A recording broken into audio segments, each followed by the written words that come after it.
On va parler de la fête de Sukkot, mais on va parler d'une halakha intéressante, peu connue, mais c'est une des plus importantes de la fête de Sukkot.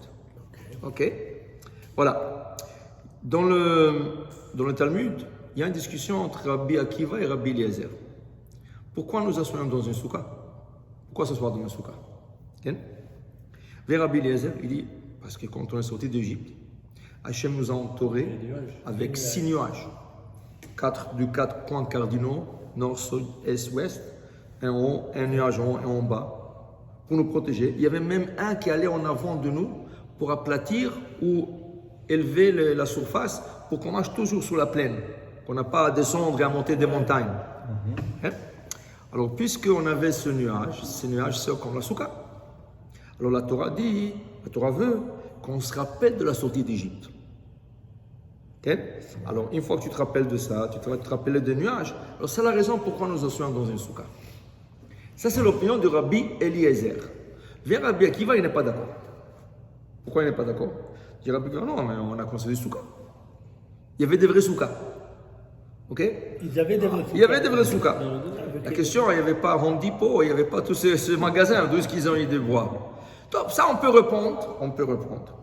Parce qu'on trouve que le BR de Myriam, là où stationnait le puits de Myriam, quand il y avait de l'eau qui coulait, ça faisait pousser la végétation autour d'eux. Des arbres, des plantes, n'importe quoi. Donc, aval, le Khatam Sofer, les commentateurs ne sont pas confortables avec cette explication, mais ils disent plutôt l'opinion de Rabbi Akiva, qu'on s'est assis dans des vrais soukhas, elle parle de la 40e année, l'année 40. À la 40e année, on avait une guerre contre le pays de Midian. Les soldats se sont fait des cabanes, soukha, cabane, et pour se reposer la nuit. À cause de ce Sukkot, parce qu'ils étaient en dehors des nuages. Parce que pour aller à la guerre de Midian, ils sont sortis du nuage. Alors, puisqu'ils sont sortis du nuage, ils se sont fait des cabanes. Et ces cabanes, c'est des Sukkot, et on rappelle de ça. Alors le Khatam Sofer dit, oh, maintenant je comprends pourquoi les femmes sont exemptées de la soukha. Parce que c'était que le guerrier, c'est que 2 ans qui était là-bas. Alors les autres posent la question, mais non, attention, qui c'est qui sortait en guerre? Les gens de 20 ans à 60 ans. Alors est-ce que tu veux me dire que les gens jusqu'à 20 ans, ils sont exemptés de la soukha? Ou tu veux que les gens à plus que 60 ans soient exemptés de la soukha? Alors Behemet, le premier Shulchan Aruch, avant Rabbi Yosef Karo, il s'appelait le Tour. Le Tour a été écrit par Rabbi Yaakov, fils de Rabbi Asher. Rabbi Yaakov, on l'appelait Rabbi Yaakov Baal HaTurim. Il a écrit 4 volumes de Shulchan Aruch. C'était le premier Shulchan Aruch qui existait. C'est rien qu'après que Rabbi Yosef Karo est venu, il a écrit un commentaire sur ce Shulchan Aruch, et de ce commentaire, il a écrit son propre Shulchan Aruch, qui a été accepté dans le monde entier. Vient le Tour. Et lui, il écrit dans la loi de Sukkot, dans la loi de Soukha, il dit la raison pourquoi nous asseyons dans le Soukha, car Dieu nous a fait sortir de l'Égypte, et en sortant de l'Égypte, il y avait des nuages qui nous ont entourés, et ces nuages nous ont accompagnés, et ces nuages-là, pour se rappeler d'eux, on s'assoit dans la Soukha, et dans toute la description. Vient le Bach, un des grands commentateurs de ce Shulchan Aruch, il dit, je ne comprends pas. Depuis quand le Tour est devenu un commentateur? Le Tour, c'est halakha. Dis-nous, il faut s'asseoir dans la soukha, point, punto. Ne me dis pas qu'à cause qu'ils sont sortis d'Égypte, il y avait des nuages. Ah, donc, si tu parles de ça, ça veut dire que tu veux trancher entre Rabbi Akiva et Rabbi Eliezer. Si tu parles des nuages, ça veut dire que tu as tranché comme Rabbi Eliezer. Okay? Et il ajoute, le Ma'an, afin que le juif se rappelle de la sortie d'Égypte. Ouais. Et là, il nous donne une halakha extraordinaire qui est peu connue par le monde. Quelle halakha?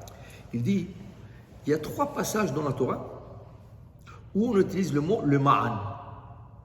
Ok? Afin que. En français, tu dirais, afin que tu te rappelles, afin que tu fasses.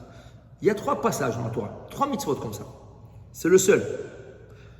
Tzitzit, ok? Les ma'an tizkeru, et kol mitzvotai. afin que vous vous rappelez de toutes mes recommandations. Le ma'an, tu trouves le mot le ma'an dans la mitzvah de tzitzit. Tu trouves le mot le ma'an dans la mitzvah de tefillin. Okay? Le ma'an tiye Torah Adonai beficha. Kadesh Kol Bechor.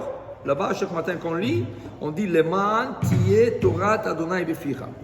Et ici, dans la soukha, le ma'an tizkeru et yom tzetrem eretz Mitzrayim. Il dit pourquoi, rien que ces trois passages portent le mot le ma'an. Okay? Il dit parce que ces trois passages sont exceptionnels. Ou si tu ne te rappelles pas de cette mitzvah et tu n'as pas la concentration complète au moment de préformer cette mitzvah, tu ne t'es pas acquitté de la mitzvah. Vient le Rav Ben Ishraï, il nous explique, ça veut dire quoi là? Il t'explique comme ça. Avant de rentrer dans la soukha, avant que tu mets le pied, tu traverses pour rentrer à la soukha, une seconde. Tu restes dehors et tu dis des versets qui te rappellent de ça. Basukot, Teshvu, Shivat, Yamim, Kola, Ezrach, Israël, Teshvu, Basukot. En dehors. Les ma'an idou d'Odechem qui Basukot, Shavti, Mesraël, Botsiota, Mesraël, Mani Adonai Elohechem. Tu es obligé de le dire. À chaque fois? Chaque fois que tu rentres pour avoir le repas dans la soukha, surtout le 2 premiers soirs, surtout, que la mitzvah est toraïque et où nous avons l'obligation de manger 30 grammes de kazaï du pain dans la soukha, obligatoire. Ils disent parce que selon certaines opinions, tu t'es pas acquitté de la mitzvah. Tu poses la question aux gens, ah, j'ai jamais entendu ça. Oh, on ne me l'a jamais dit. Alors, viens de cours de Torah, tu vas apprendre. Tu comprends? Mais tellement c'est important Sukkot. C'est tellement important Sukkot. Alors, c'est presque une obligation. C'est pas presque, c'est une obligation. Alors, le Rabbi Ishraï dit chaque fois que tu rentres dans la soukha, mets-toi dehors de la soukha, dis ces versets. Mais non, on va dire tu as oublié. Pas grave. Dis-le à l'intérieur. Non, dis-le à l'intérieur. Ça va, parce que des fois, tu as beaucoup de monde. Tu sais, les gens vont les inviter, tu vas leur dire sortir, qu'est-ce qu'il veut de nous dessus là? Ça y est, ils nous renvoient déjà de la maison, on vient de rentrer à la soukha, qu'est-ce qu'il veut de nous? Alors, pour ne pas faire ça là, tu leur laisses dedans et tu leur dis le Pesukim. Okay? Et pourquoi on attend alors de faire Sukkot aussi long entre Pessah et Sukkot? Et si c'est pour nous rappeler de la sortie des Très bonne question. Alors le Tour répond à cette question. Le Tour là-bas, dans ce passage, il répond à ta question. Le Tour, il dit, normalement, on est sorti en Nissan, le mois de Nissan. Le mois de Nissan, on parle d'avril. Avril-mai, à peu près. Alors pourquoi nous faisons Tishrei? Tishrei qui est septembre, octobre. Pourquoi tu attends? Dis on le Tour. D'après la Torah. Ah oui, D'après la Torah. Mais pourquoi la Torah fait ça? Si tu veux te rappeler d'Égypte, c'est au moment de la sortie de Pessah. Pourquoi tu attends 6 mois plus tard? Dis le Tour, justement. Parce qu'on s'assoit, on fait une mitzvah, et tu la fais dehors. Alors, pour qu'on dise vraiment que tu fais la mitzvah, et tu ne sors pas pour ton plaisir personnel, par exemple, si on serait sorti en mai, juin, même le non-juif, il sort en mai, juin, il se construit des pargolas, des petites cabanes. Il fait beau. Tu t'assois, tu prends un peu de l'air. C'est la saison là, c'est pas trop chaud, pas trop froid. C'est la meilleure saison. Alors ils vont dire, ah les juifs, ils sont sociaux, ils sortent dehors, ils prennent un peu de l'air. Non, mon ami. Toi, tu vas sortir quand tous les goïms rentrent à la maison. Maintenant, c'est l'hiver. Okay? Bon, pas ici, mais au Canada, ça commence à faire froid là. Ça, et bientôt il va y avoir la neige. Des fois, en Canada, tu as la neige. C'est vrai. Tiens, alors ils te disent, quand le goïm rentre à la maison et ils disent, oh, il fait froid, toi tu vas sortir. Dis, mais ils sont fous ces juifs là. Alors ils vont te dire, dis-moi, pourquoi tu sors dehors, ton voisin goïm? Pourquoi tu sors dehors? Parce qu'on a une mitzvah de soukha. Ah oui. Mais attends, vous êtes sortis d'Égypte en mai, en juin, c'est pas? Oui, Dieu nous a dit ça. On fait tout ce que Dieu nous dit. Même s'il nous dit de sortir dans la neige, on va sortir dans la neige. Et là, ceux-là, ils sont vraiment bien, ces juifs. Tu comprends? Alors la Torah a fait exprès nous décaler la mitzvah de Sukkot après Pessah pour que ça soit quand tu le vois, tu vois clair que tu fais pour lâcher la mitzvah. Mais c'est très intéressant aussi que les lois de Sukkot s'apprennent des lois de Pessah, parce qu'ils étaient ensemble, les deux. Je vous donne un exemple. Premier soir et deuxième soir en Chutz Laaretz. Tu es obligé de t'asseoir dans la soukha. Et tu es obligé de manger 30 grammes de challah, de pain. Okay? Tout ce qu'on le sait, la Torah ne le dit pas. Pour Pessah, c'est écrit, Erev tochlu matzot. Le soir de Pessah, vous mangerez la galette. Okay? Alors tu t'assois dans la soukha. Et donc tu t'assois à table et tu manges la galette. Okay? Sukkot, c'est pas écrit de manger, c'est écrit Sukkot teshvu, asseyez-vous, mais c'est pas écrit manger. Alors on aurait dû rencontrer la soukha, s'asseoir, c'est tout, c'est la mitzvah. Alors Agmara dit, à quelle date c'est la sortie d'Égypte? C'est Pessah, c'est 15 Nissan. À quelle date la Torah nous a décalé le Sukkot? 15 Tishrei. Ça veut dire le 200 tombe de le 15, au milieu du mois. L'Agmara fait ce qu'on appelle Gezerah Shava. Gezerah Shava, ça veut dire quand tu trouves deux choses semblables, deux mots semblables ou deux dates semblables, on apprend un de l'autre. Tu ne peux pas le faire toi-même, il faut qu'il y ait des rabbins, un rabbin qui a reçu ça de son rabbin, Moshe qui le Torah Messina, alors on a la transmission orale qui nous dit que comme la Torah nous a obligés de manger kazait matzah le soir de Pessah, la Torah nous oblige aussi de manger kazait challah dans la soukha parce que c'est 15 et 15. Okay? Alors, il y a une mitzvah ce soir. Maintenant, il y a une grande différence séfarade ashkenaz. En quoi? La différence, c'est que Maran, il dit, qu'est-ce qui arrive si Chaz Beshalom il pleut le premier soir? Tu attends un peu. Tu attends. Et voilà, tu attends une demi-heure. Alors, il dit, alors, c'est ça. Alors, il dit, qu'est-ce que tu fais? Ici, tu rentres dans la maison. Geffen avec Motzi. C'est ça. Alors, non, mais tu t'assois pas dans la soukha. Tu le fais à la maison. Le lendemain, tu sortiras à la soukha. Le Rama, il dit, le Ashkenaz, au pays Ashkenaz, tu dois attendre jusqu'à minuit. Okay? Tu attends?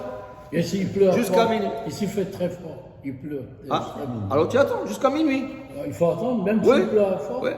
Et des fois, Pour le souper ou rien que la prière? La prière. Non, tu ne rentres pas dans la soukha jusqu'à que la pluie s'arrête. Tant que la pluie, elle descend, tu ne rentres pas dans la soukha. Alors, le Maran, il dit, tu attends une demi-heure, quelque chose comme ça. Les enfants sont fatigués, les gens sont fatigués, fais le kiddush à la maison. Ce n'est pas la peine de faire le kiddush dans la soukha. Il n'y a pas de mitzvah. Tu ne fais rien. Ouais. Ça? Alors, fais tout à la maison. Si tu fais kiddush et moti et tu t'assois. Non, mais il n'y a pas de mitzvah. Alors, pourquoi faire? Il n'y a aucune mitzvah de le faire. S'il pleut, il n'y a aucune mitzvah de rentrer dans la soukha. Alors, c'est quoi l'idée de faire le kiddush et le moti? Ça ne donne rien. Alors, ils vont mieux le faire à la maison. Ils vont mieux le faire à la maison. Mais le Rama, il dit, bon, lui aussi, d'accord, ça ne donne rien de rentrer en soukha, dans ce cas, dans la pluie. Mais il dit, tu attends jusqu'à minuit. Et même plus s'il faut, rien que si tu vois les gens, vraiment, les enfants vont aller dormir, à 11h, tu peux déjà commencer ton kiddush. Oh, ça c'est Ashkenaz. Okay? Ça c'est la grande discussion, Ashkenaz Séfarad. Ça. Seulement, ils te disent, si le premier jour il pleut, c'est pas un très bon signe. Pourquoi c'est pas un bon signe? La Gemara le compare à un esclave qui son maître, le roi, lui dit, va me chercher un verre d'eau. Alors il est parti, il est venu avec le plateau, tout ça, sa majesté. Le roi il prend le verre d'eau et lui jette dans la face. Va, sors d'ici, je ne veux pas te voir. Mais tu m'as demandé de verre d'eau. Hein? À quoi je vous te dis de t'asseoir dans la soukha? Qui c'est qui contrôle la pluie? C'est lui. C'est Hachem. Pourquoi il fait pleuvoir s'il veut que nous faisons la mitzvah? C'est quoi le signe qu'il nous dit? Rentrez chez vous, je ne veux pas de votre mitzvah. Comme ça dit le Maïmonide. Si les autres soirs, non. Mais le premier soir où il y a une obligation de manger kazaït, c'est pour ça que le Rama dit attends jusqu'à minuit, jusqu'à 1h, même 2h s'il faut. Tu douches, tu fais rien du tout. Rien, tu t'assois, tu étudies la Torah. Tu as des invités alors? C'est déjà un problème.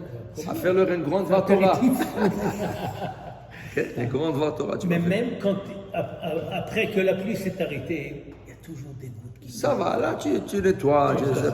Mais il paraît que tu ne peux pas, des gouttes qui tombent. Vous savez, une bonne chose à faire pour la soukha, c'est faire un couvert, la bâche. Comment ça, la bâche? Oui, la bâche. Tu couvres la soukha avec une bâche. Tout? Oui, quand il pleut. Mais il y a une discussion. Oui. C'est péché, là. Oui, c'est bon. Tu ne peux pas t'asseoir dans la soukha quand elle est couverte. Ah, ben voilà. Quand elle est couverte. Mais, s'il pleut, et tu couvres ta soukha, c'est mieux de manger dans une soukha couverte. On ne peut pas faire la bracha l'isheb soukha parce que c'est couvert. Mais il y a, selon une opinion, elle est cachère. Selon Rabbeinu Tam, le petit-fils de Rashi, le Tfilim Rabbeinu Tam, son petit-fils, il a dit, si la soukha est couverte, c'est toujours cachère. Wow. Ça revient à une explication d'une Mishnah. Rashi l'a étudié d'une manière, le Rabbeinu Tam l'a étudié d'une autre. Comme le Tfilim, Rashi l'a étudié d'une manière, et Rabbeinu Tam, dans la soukha, dans le sujet de la soukha, Rabbeinu Tam, il dit, si tu mets la bâche pour protéger la soukha, c'est permis. C'est permis. Okay? Mais non, la halakha, c'est pas comme Rabbeinu Tam. Mais dit le Mishnah Broura, si j'ai le choix maintenant de couvrir la soukha, qui n'est pas cachère maintenant, selon Rashi, mais selon Rabbeinu Tam, elle est toujours cachère, c'est mieux de manger dans une soukha couverte, à l'intérieur de la soukha, même si elle est couverte. Tu ne feras pas la bracha l'isheb soukha, car c'était machloket, c'était une discussion entre Rashi et Rabbeinu Tam, mais tu gagnes au moins 50% de chances de mitzvah. C'est pour ça que c'est bien de préparer une soukha couvert, un couvre soukha. Un couvre soukha. Juste le toit. Juste le toit. Ok? Juste le toit, tu prépares ça et au moins tu fais la mitzvah. Maintenant, si tu n'as pas, si tu es séfarade, tu rentres chez toi, tu fais le kiddush. Si tu es ashkenaz, tu attendras un peu plus, 10 heures, 11 heures, et après sinon. Ou tu fais des kiddush à la maison, Sinon, et tu manges un soukha qui est couvert. Maintenant, si au milieu de repas, tu as commencé à la maison, il était 8h, 9h, bon, Hachem, une demi-heure plus tard, 45 minutes plus tard, la pluie s'arrête. Tu arrêtes. Tu passes à la soukha. Okay? Comme ça, tu termines le repas dans la soukha. Tu fais Birkat Hamazon dans la soukha. Okay? C'est mieux. Et tu dis les chefs. En vérité, tu n'es pas obligé, car tu as commencé déjà à la maison, tu es déjà à moitié de repas, 3/4 du repas. Okay? Tu aurais droit de terminer à la maison. Prends le dessert dans la C'est ça. Mais si tu veux bien faire, tu termines le repas dans la soukha et tu feras Birkat Hamazon dans la soukha et tu mangeras, si possible, 30 grammes de challah dans la soukha. Même si tu manges 3, mais tu ne refais pas la kiddush, tu ne fais pas. Non, tu as déjà fait tout. Ouais. Rien que pour faire la mitzvah, marquer la mitzvah de soukha. C'est pour ça qu'il faut prier qu'il ne pleut pas le jour de soukha. Toujours Sukkot.